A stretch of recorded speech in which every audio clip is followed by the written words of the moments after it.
Hello guys, आप लोग कैसे हो? सभी को जय हिंद, नमो बुद्धाय। दोस्तों, आज हम लोग पढ़ेंगे मौलिक अधिकार। मैंने आप लोगों को पढ़ाया था आर्टिकल 12 और 13, लेकिन आज जो है इम्पोर्टेंट टॉपिक ना, इसको आप लोग एकदम कवर करके रखिएगा और इसको पकड़ कर रखिएगा।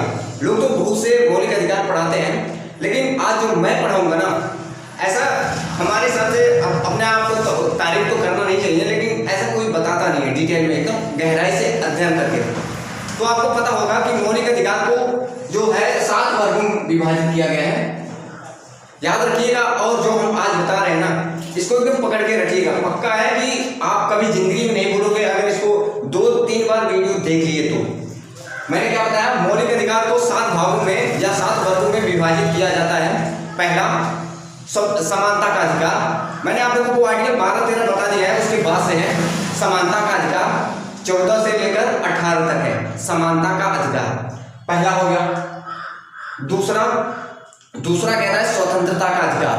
स्वतंत्रता का अधिकार है 19 से 22 तक, आर्टिकल 19 से आर्टिकल 22 तक है स्वतंत्रता का अधिकार।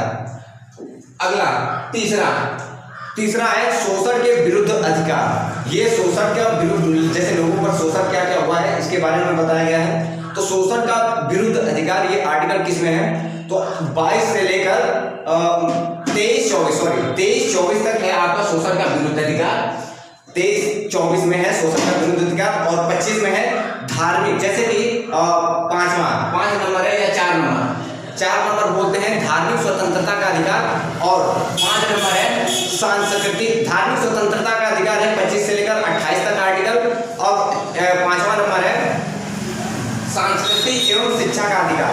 सांस्कृतिक एवं शिक्षा का अधिकार ये किसमें है, आर्टिकल 28 से 32 तक है सांस्कृतिक एवं शिक्षा का अधिकार। अब आता है छठा जो है संपत्ति का अधिकार। ये मूल था, मैंने क्या बोला, मौलिक जब संविधान लागू हुआ ना, तो उसको मौलिक अधिकार को 7 वर्गों में विभाजित किया गया था। अब छठा मैंने क्या बताया आपको, संपत्ति का अधिकार। संपत्ति का अधिकार पहले था मूल संविधान में, जब संविधान बना था। अब उसको संविधान संशोधन करके उसको हटा दिया गया है, संपत्ति का अधिकार हटा दिया गया है। अब ये 300A में पहुंच गया है। 300A में 44वां संविधान संशोधन किया गया और उसको हटाकर 300A में डाल दिया गया, और उसको कानून का अधिकार बना दिया गया है, विधि का अधिकार जिसको बोलते हैं। अब बात आई 7वां, तो 7वां जो है आपका संवैधानिक उपचार, संविधानों का उपचार। इसी को डॉक्टर B.R. अम्बेडकर जी ने संविधान की आत्मा कहा है। इसको याद रखिएगा, आर्टिकल 32 को, है ना। तो आज हमने आपको क्या बताया, 7 संविधान जो मौलिक अधिकार है इसको 7 वर्गों में विभाजित किया गया है। और हाँ, आपको बता दें कि ये 7 आज हमको पढ़ना है समानता का अधिकार, क्योंकि लॉन्ग वीडियो हो जाएगा, इसको डिटेल में बताने में टाइम ज़्यादा लगता है। और हाँ, मैंने आपको फिर से बता रहा हूँ कि इसको पकड़ के रखिएगा, ये आपका जड़ है। हर व्यक्ति को अपना मूल अधिकार पता होना चाहिए कि मूल अधिकार क्या है। जिसको अपना मूल अधिकार ही नहीं पता है ना, वो हमेशा दर ठोकर खाता रहेगा। जो समानता समाज आपको किस नज़र से देखती है ना, ये अगर आपको नहीं पता है तो याद रखिएगा, दर ठोकर खाओगे। तो हमने क्या बताया, समानता का अधिकार। आज हमको क्या पढ़ना है, 14 से लेकर 18 तक पढ़ना है समानता का अधिकार।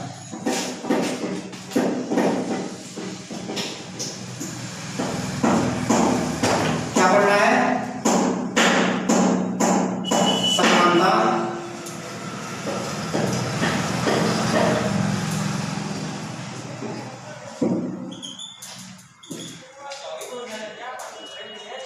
समानता का अधिकार। आर्टिकल 14 से लेकर आर्टिकल 18 तक, आर्टिकल 14 से लेकर आर्टिकल 18 तक है समानता का अधिकार। तो हम पहला नंबर पढ़ेंगे आर्टिकल 14। क्या पढ़ेंगे, आर्टिकल 14 में देखिए, आप लोग डिटेल से समझिएगा, क्योंकि इसको समझाने में थोड़ा टाइम लगता है। ये बहुत कट कर रहा है, 1 मिनट में। ओए काहे ठोक रहा है यार, आवाज आ रही है। ओए थोड़ा बंद कर दे।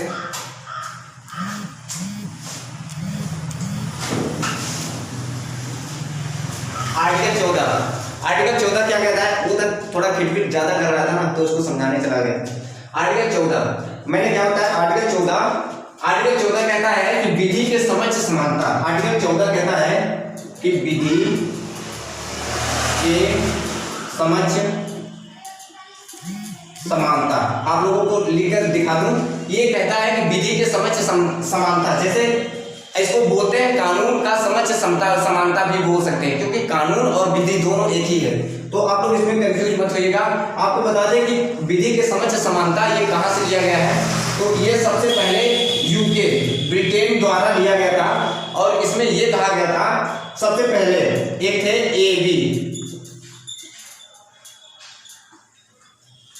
एबी डेसी थे, सबसे पहले ये लाने वाले विधि के समक्ष समता एबी डेसी। याद रखिएगा नाम, ये बहुत बार पेपर में भी पूछा है कि एबी डेसी कौन थे। और ये देखिएगा कि विधि के समक्ष समानता, इसमें दो टाइप के हैं समानता की बात करेगा तो ये विधि के समक्ष है समानता। और इसमें इसका मतलब क्या होता है आपको बता दें कि इसका मतलब ये होता है कि सभी नागरिक एक समान है, चाहे महिला हो या पुरुष हो या छोटे हो या बच्चा हो, कोई भी क्राइम करता है कानून उसको एक बराबर सजा देगी, ये कहता है। तो डॉक्टर बी आर अम्बेडकर ने इसको हटाया, फिर मतलब इसको 20% तक ही रखा गया है संविधान में अपने, है ये भी ऐसी बात नहीं है यूके से लिया गया 20% तक रखा गया है। और दूसरा है विधि का समान संरक्षण, विधि का समान संरक्षण, ये यूएसए से लिया गया है, ये यूएसए से लिया गया है। और इसमें 80% ये अभी भी भारत में लागू है। इसमें ये कहा गया है कि मान लीजिए कि कोई भी अगर ये कह रहा है कि सभी को समान सजा दिया जाएगा, चाहे छोटा हो या बड़ा हो या कुछ भी हो, लेकिन इस हिसाब से विधि के समान संरक्षण में ये कहा गया कि नहीं, ऐसा नहीं हो सकता है। मान लीजिए कि 5 साल का लड़का है या 10 साल का लड़का है और ये 20 साल का लड़का है, तो क्या उसको सजा समान दोगे? या मान लीजिए कि ट्रेन यात्रा कर रहा है या टिकट ले रहा है, तो क्या उसको समान टिकट मिलती है? नहीं ना, उसको हाफ दिया जाता है। तो यही कहता है, तो इसमें ये कहा गया कि नहीं, ये नहीं होगा। और आज भी हमारे भारत में 80% रूल इसी का, विधि का समान संरक्षण का रूल लागू होता है, क्योंकि सभी को इक्वल नहीं माना जाएगा। छोटे को तो छोटे के हिसाब से उसको टिकट देगा, और बड़े को बड़े के हिसाब से, या कोई भी अगर कानून सजा दे रही है तो उसको दोनों को एक समान नहीं सजा मिलनी चाहिए, ये कहा गया। ये कहना था कि विधि का समान संरक्षण। आप सोचिए कि विधि का समान संरक्षण ये कह रहा है, तो इसमें ये मतलब ये हुआ कि कानून जो होती है ना, ये अंधी है। क्या है? अंधी है। आप देखते होंगे कि कानून के आंखों पर पट्टी लगी होती है, और ये कहता है कि हमारे सामने चाहे राष्ट्रपति हो, चाहे उपराष्ट्रपति हो या राज्यपाल हो, सबसे बड़ा प्रधानमंत्री तक होगा, उसको भी हम क्या करेंगे? ये कह रहा है कि सभी को छपाक दे काट देंगे। मतलब समझ रहे हैं ना, इसका मतलब ये था, चाहे सभी को कोई भी क्राइम करे, मार दे या कुछ भी करे, उसको हम क्या कर देंगे? तो आइए कहता नहीं, ऐसा बात नहीं है। अगर राष्ट्रपति, देखिए ये कितना हमारे संविधान बनाने वाले कितने मतलब क्या सोचकर बनाया होगा doctor B are Ambedkar ji द्वारा।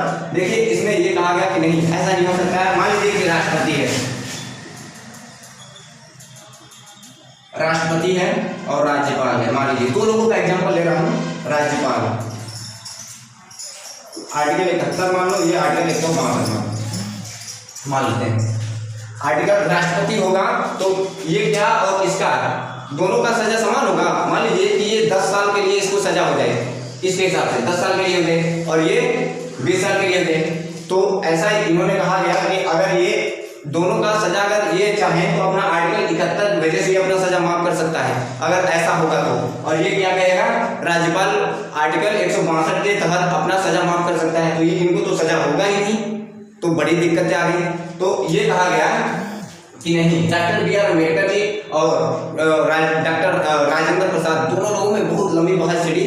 फिर बात रखा गया doctor B are Ambedkar ji के द्वारा ही बात मानी गई, क्योंकि इन्होंने कहा कि नहीं, इनको सजा या माफ सजा दी जा सकती है, लेकिन बशर्ते क्या होनी चाहिए कि इनके पद से इनको हटा दो। क्या कर दो? राष्ट्रपति या राज्यपाल कोई भी अगर सजा ये कर रहे हैं, क्राइम कर रहे हैं, या इनको 10 साल की या 20 साल की सजा मिली है, लेकिन इनके कब मिलेगी इनको सजा?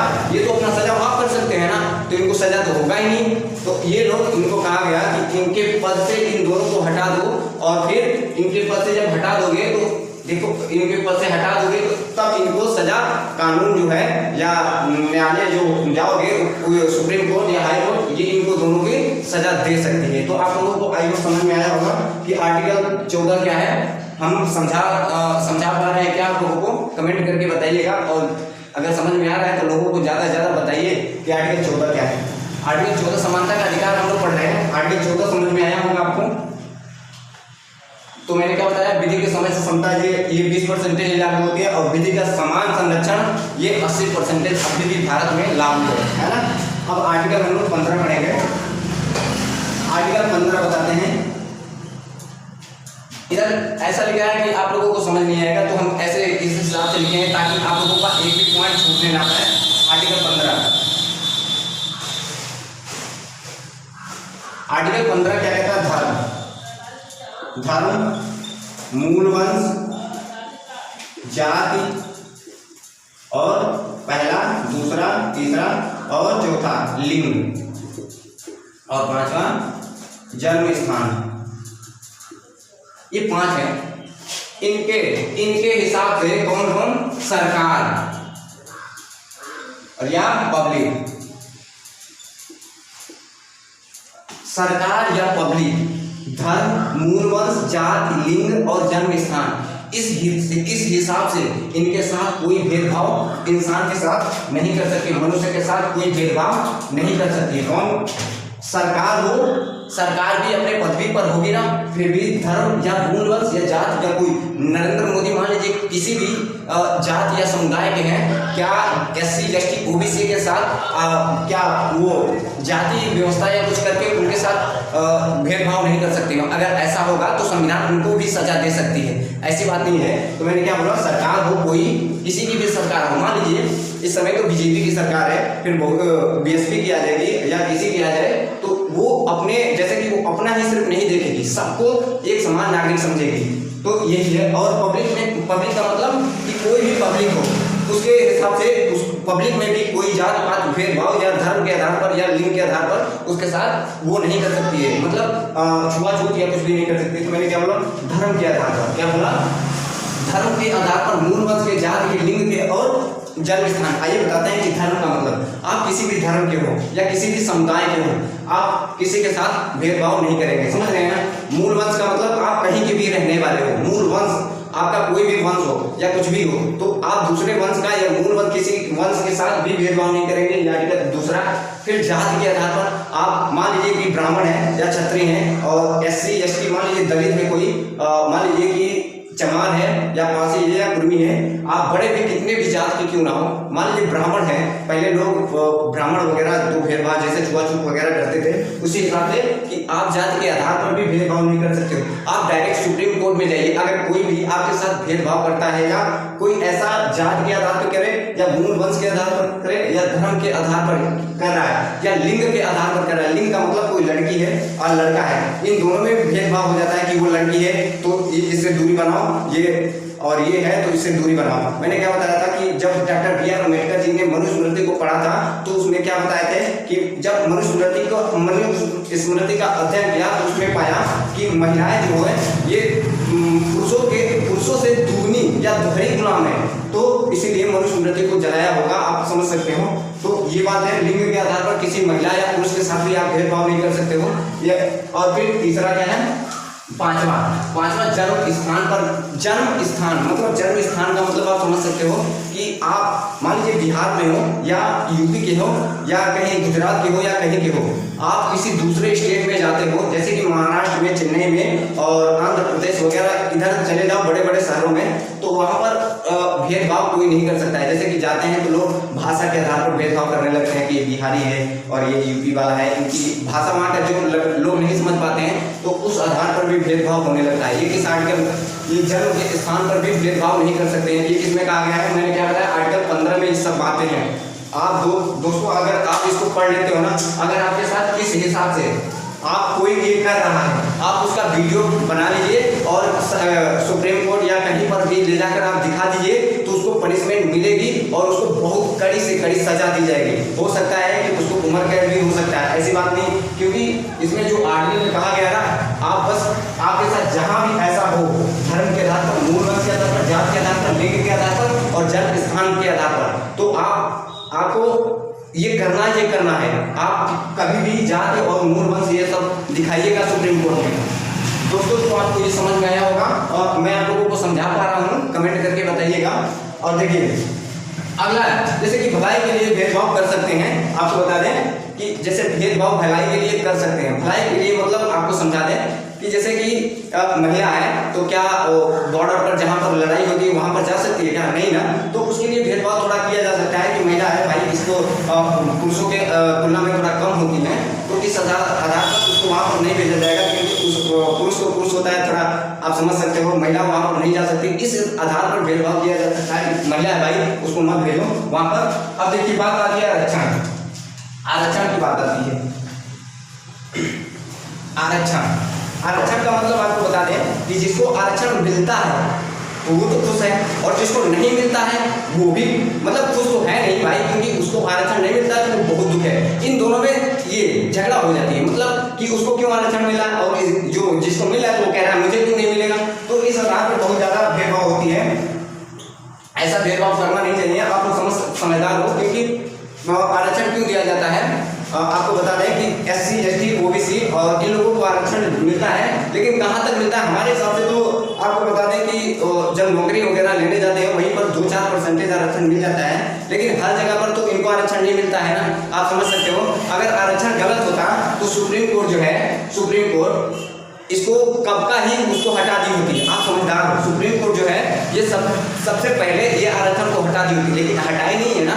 तो आप समझ सकते हो कि सुप्रीम कोर्ट गलत नहीं है, आरक्षण मिलना चाहिए। देखिए ये मान लीजिए छोटे लोग हैं और ये बड़े लोग हैं, इनको आरक्षण मिलता है ताकि ये ऊपर उड़ जाए, लेकिन ये उड़ते कहाँ हैं आप समझ सकते हो। सरकार नरेंद्र मोदी ने भी या किसी ने भी बोल दिया है कि अभी तक 50 साल तक आरक्षण रहेगा, क्योंकि हर जगह तो अभी भी जातियां फैलती जा रही हैं, जातियां छुआछूत। अरे छुआछूत का एक बहुत बढ़िया एग्जांपल है, जैसे कि आप लोग छुआछूत नहीं देखे होंगे ना, बहुत से लोग हैं जो छुआछूत नहीं जानते हैं शहरों के लोग। तो आपको बता दें कि कोरोना जो है ना, कोरोना सबको आपको दिखा दिया होगा कि छुआछूत क्या होती है। एक को कोरोना अगर हो जाता है तो 10 लोग अगर इकट्ठा बैठे हैं तो उसमें कोई आ जाता है, पता चल जाता है कि कोरोना इसको हुआ है, तो कितना दूरी बना लेते हैं। तो ऐसे ही जातियां छुआछूत अछूत SC ST दलितों के साथ हुआ है। तो इसीलिए तो वो लोग करते हैं ना, तो इसीलिए सरकार भी और लिखने वाले संविधान डॉक्टर BR अम्बेडकर जी ने बहुत सोच समझकर बनाया है कानून को। तो आपको पता चल गया ना कि आरक्षण 15 और आर्टिकल 15 और 14 क्या है। मैंने क्या बोला कि आरक्षण भी मिलना चाहिए, लेकिन उनको इसलिए मिलता है ताकि वो आप लायक हो जाए। आप उच्च जाति के हो तो ये निम्न जाति के लोग हैं। आप लोग देखते हो कि जो मंदिर वगैरह होता है आज भी मंदिर में घुसने नहीं दिया जाता है, तो ये क्या है सब आरक्षण इसलिए तो इनको दिया जाता है ताकि ये सब समानता हो जाए। अभी रामनाथ कोविंद की हाल ही में एग्जाम्पल ले लीजिए, मंदिर में घुसने नहीं दिया गया था। मान लीजिए कि कोई मंदिर बनता है, उसमें आप लोगों ने देखा होगा कि गर्भ जो होता है, जो सबसे बीच में रखा होता है, चारों तरफ देवी देवता होते हैं और सबसे बीच में जो गर्भ होता है उसमें दलितों को घुसना वर्जित है। बहुत जगह पर आप देखिए कि दलित कोई वहाँ पर नहीं जा सकता है, जो नीचे जात में है, या मान लीजिए कि SC ST OBC तो नीचे जाते हैं, तो इनको अंदर नहीं घुसने दिया जाता। आज भी तो वही है ना, उनको धूल दिया जाता है। अगर कोई गलती से घुस भी जाता है तो उसको धुला जाता है, पूरा पवित्र, उसको अपवित्र मान लिया जाता है मंदिर को, कि वो दलित कोई घुस गया है तो अपवित्र हो गया है। तो आई होप आप लोगों को समझ में आया होगा 14-15। अब हम आप लोगों को पढ़ाते हैं आर्टिकल 16। अब हम आप लोगों को पढ़ाते हैं आर्टिकल 16। आर्टिकल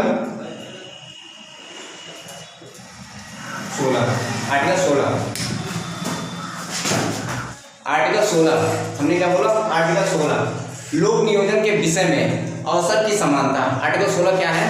लोक नियोजन के विषय में अवसर की समानता। आपको बता दें, इसका मोटे शब्दों में कहो तो नौकरियों में समानता। मोटे शब्दों में कह दो तो नौकरियों में समानता। लोग अक्सर कहते हैं कि आर्टिकल 16 कहता है कि नौकरियों में समानता, सभी को नौकरियों में समानता मिलेगा, लेकिन किस आधार पर मिलेगा आइए बताते हैं। आप कहोगे कि धर्म के आधार पर नौकरियों में समानता, ऐसी तो है होगा ही नहीं। कहेगा मूल वंश के आधार पर आरक्षण दिया जाएगा या समानता मिलेगी। देखिए हम आपको बता दें कि 3 चीजों पर समानता मिलती है। किस किस आधार पर? तो जाति के आधार पर, लिंग के आधार पर और एक स्थान के आधार पर।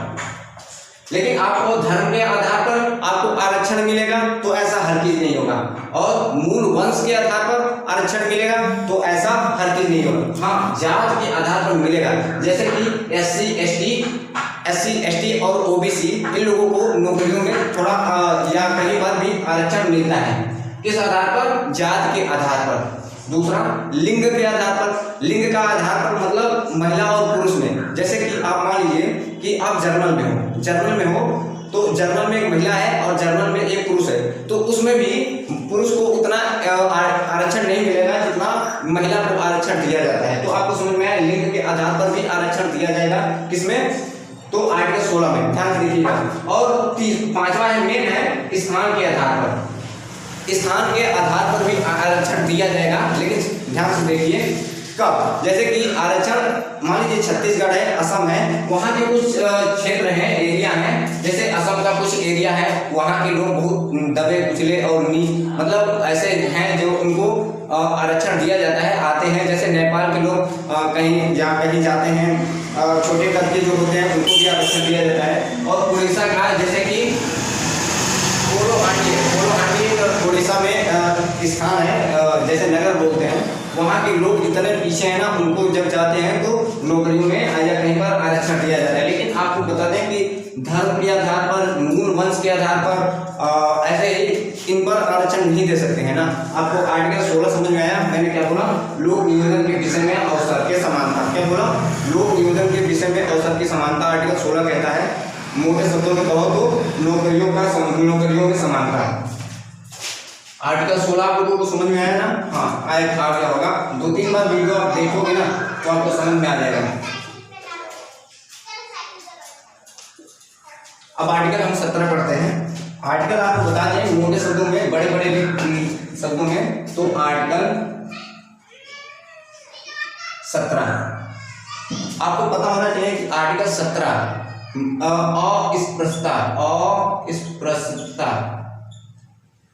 अस्पृश्यता का अंत।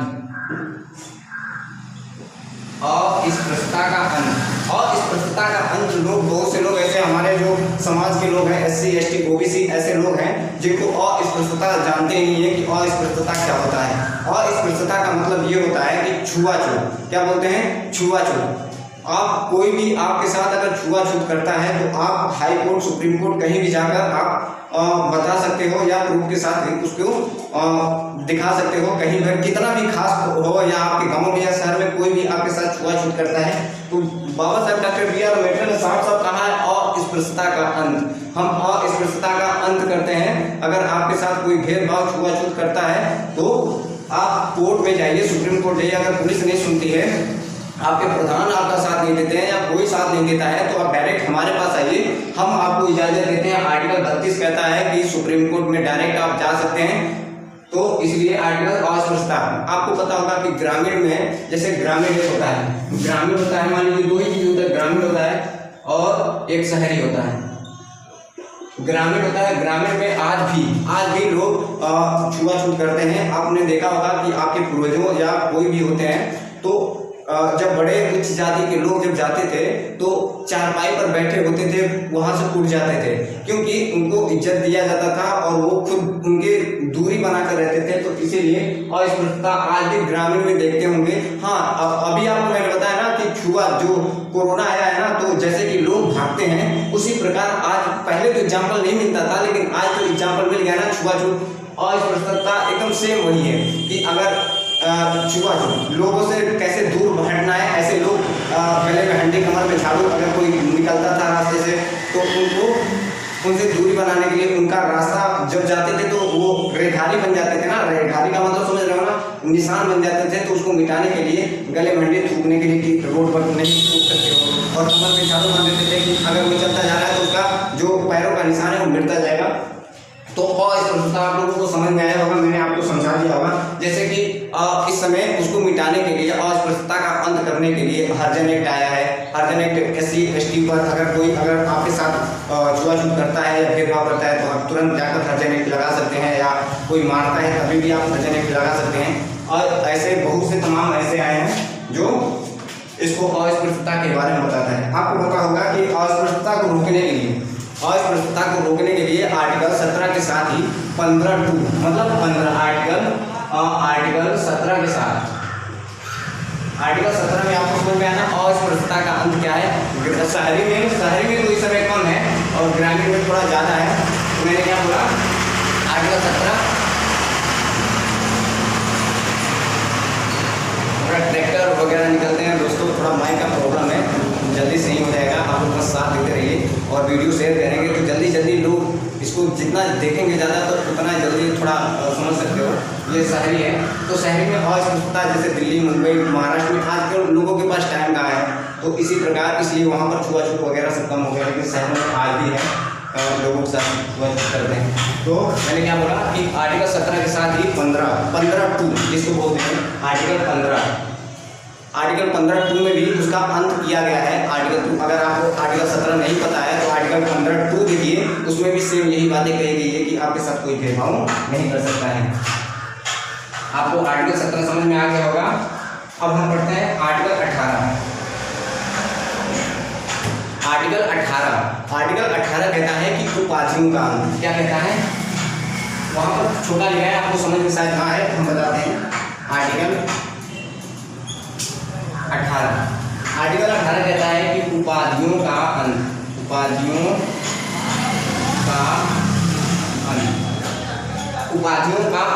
आपको पता है कि जब हमारा संविधान लागू नहीं हुआ था तो उससे पहले लोग क्या क्या नामे रखते थे, राजा, महाराजा, सूर्यवंशी रखते थे। जैसे कि एक रजिया सुल्तान थी तो रजिया अपने आप को बोलती थी। ऐसे ऐसे करके बहुत से लोग अपना नाइटहुड की उपाधि और बहुत से ऐसे कुछ उपाधि थी जब संविधान लागू नहीं हुआ था। तो अब आपको देखने को मिलता है क्या, कुछ ऐसा कुछ नहीं देखने को मिलता है ना। तो यही कहता है क्यों हट गया आर्टिकल 18 में, वो बोल देते हैं डॉक्टर बी आर अम्बेडकर कि आर्टिकल 18 जो है ये कोई यहाँ पर अपना उपाधि या बड़ी पदवी के लिए ऐसा ना कानून बनाए या ना अपना उपाधि रखे ताकि दूसरे को ठेस पहुंचे और अपने आप को उच्च समझे। मतलब ये उपाधि समझ रहे हैं, महाराजा जैसे हो गया, महाराजा, सूर्यवंशी, महारानी और रजिया, ऐसे ऐसे मतलब बहुत से। इसका मतलब समझ रहे हैं आप, ये अपने आगे नाम के आगे लगा लेने पर ये बड़े हो जाते हैं ऐसा।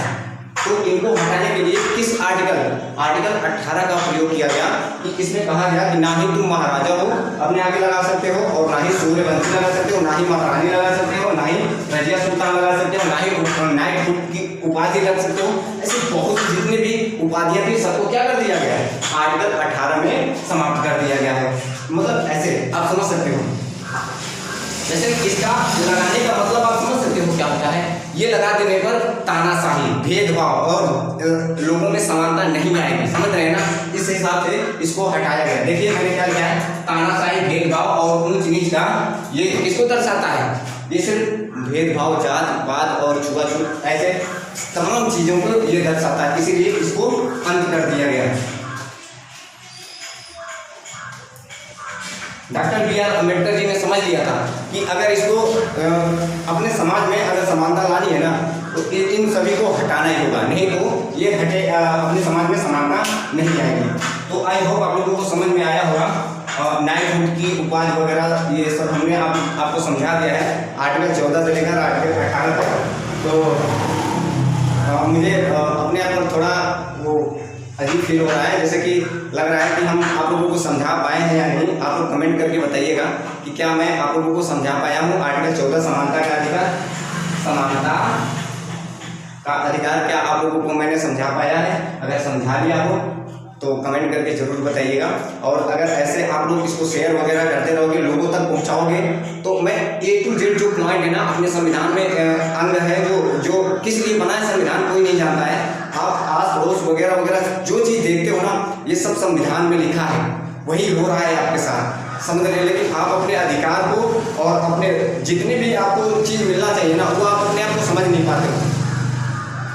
जिस दिन आप अपना अधिकार समझ जाओगे उस दिन कुछ भी कर सकते हो आप, ना पुलिस ना कुछ। आपको अभी 18-22 ये सब पढ़ाएंगे ना। मैंने अब आपको क्या पढ़ाना है, दूसरा टॉपिक स्वतंत्रता का अधिकार। स्वतंत्रता का अधिकार अब आप लोगों को पढ़ाना है अगले स्टेप में स्वतंत्रता का अधिकार। ये आर्टिकल 19 से आर्टिकल 22 तक है। इसी में सब क्या बोलते हैं कि कब कोर्ट में पेश करना है, कब क्या करना है, किसके साथ कैसा सजा होना चाहिए, कैसा नहीं, ये हम आप लोगों को अगले वीडियो में बताएंगे। ये भी आप लोग जिस दिन ये समझ जाओगे ना स्वतंत्रता का अधिकार, तो आप समझ लीजिए कि आप कोई भी पुलिस या किसी से आप डरने वाली बात ही नहीं है, समझ रहे हैं ना। तो हम आपको अगले स्टेप में, अगला वीडियो में आप लोगों को ये पूरा समझाएंगे, क्योंकि ये वीडियो पहले से वैसे भी बड़ा हो गया है, क्योंकि अपने समाज में लोग देखते इसको कहाँ है ज़्यादा, उनको तो सिर्फ लव वगैरह वाला चीज़ें ही देखनी पसंद है। ये चीज़ उनके पल्ले पता नहीं पड़ता भी है या नहीं। जिस दिन ये पल्ले पड़ना शुरू हो जाएगा ना, तो मैं आप लोगों को बता दूं कि ये सबसे अलग हो जाएंगे, अपना अधिकार जानना सीख जाएंगे। सभी लोगों को जय हिंद।